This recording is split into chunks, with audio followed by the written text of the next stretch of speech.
Yes, in the red, please. Pink red, flaming red. Is it me or her? Go ahead. Okay, thank you, Mr. President. A question on Ukraine.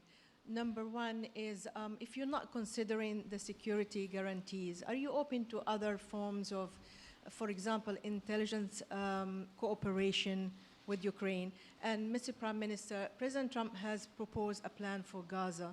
Does this fit into the two-state solution that the UK held for a long time?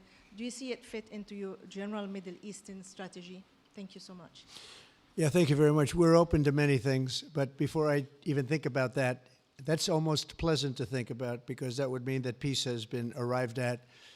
We have to arrive at that peace. And, you know, you went 3.5 years with an administration that never even really had a meeting. They didn't have a meeting on peace.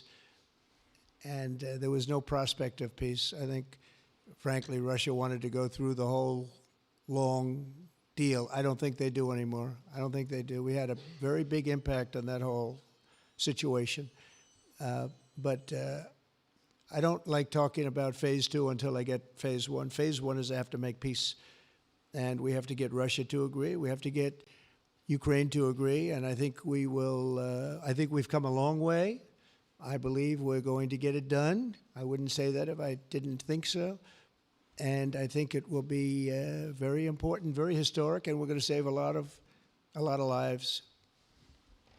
On the question of Gaza, the last few weeks of the ceasefire have been very impactful. And for me, there are two images that I remember more than any other.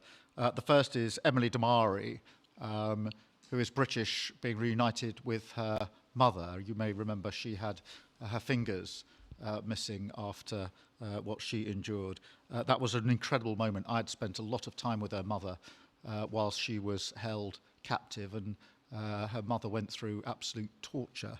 The other image was thousands of Palestinians marching through rubble, trying to return to their communities and their homes.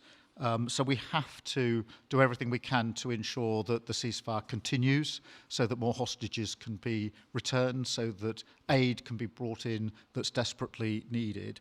We need to allow Palestinians to return and to rebuild their lives, and we must all support them in doing that.